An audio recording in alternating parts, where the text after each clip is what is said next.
Hello again, folks. I've got new material for you. This is the latest that I've received, actually, maybe a day ago. Marbin. Don't you just love the screaming cat in the end?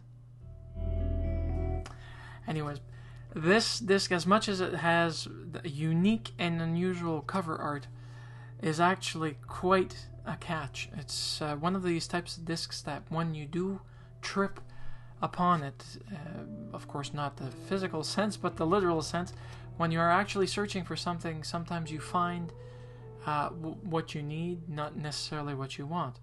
I wasn't searching for anything. I did request this music to be sent to me because I found it appealing up to the umpteenth degree.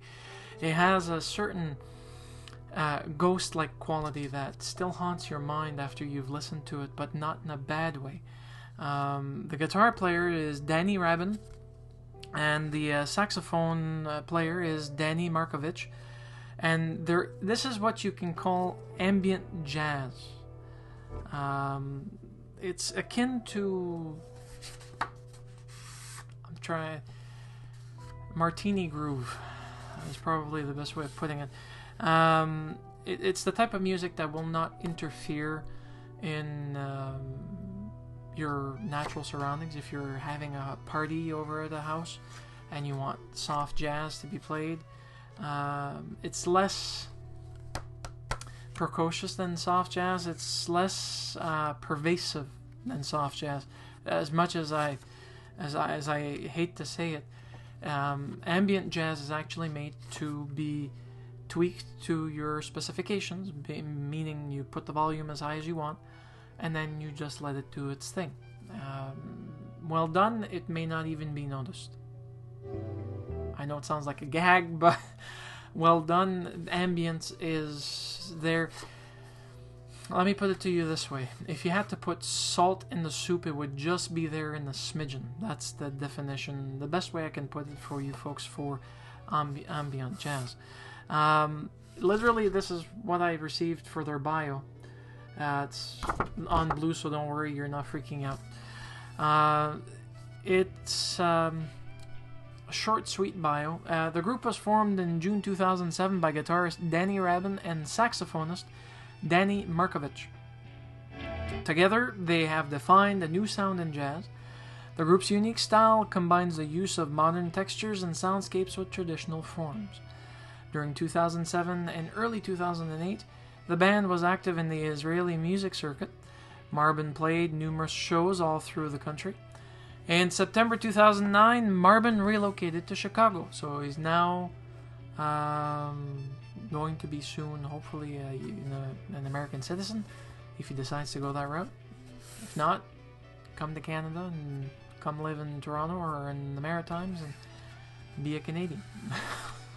That said, though, that's no bearing on this. I unfortunately like to joke. Since their arrival to Chicago, Marbin has collaborated with 7-time Grammy winner Paul Werdico and are featured on his new record, Impressions of a City. Marbin finished their debut album in June 2009 and are currently performing in the Chicago area, and this is their debut album.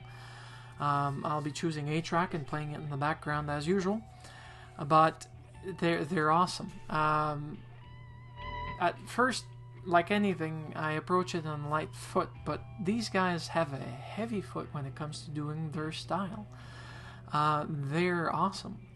The music that they play comes out sounding better than what I expected for something so seemingly small. Okay, because this is the regular format for those that want to save money on production costs, and I give them kudos for that, because this saves space when you're actually using it. Bringing it to my show, for example, I have no choice, but when I have bags and bags, it becomes an issue. They are worth listening to. They remind me, the guitar player reminds me of Michael Okipinti from Toronto, who plays a similar style of guitar where he uses a mini recording pedal setup so that he can actually record loops, and he uses that type of ambient jazz effect to his advantage. The same goes for Marbin and the people that participated. Let's not forget the small people that actually helped. Matt Davidson, who did the vocals on May, and Caleb Willits, the sound engineer. It was also recorded at Rattlesnake Studios in 2009. Check it out. The art, by the way, and design is by Brian Levinson. Bryn Levinson, not Brian Levinson. And it's a 2009 collaboration. So, kudos. You folks rock. And, well, I hope that you have all the best success in 2010, and I hope that you folks out there enjoyed this review. And I do encourage you to go search for their music. It's worth a listen, and it's worth absolutely a buy. See ya.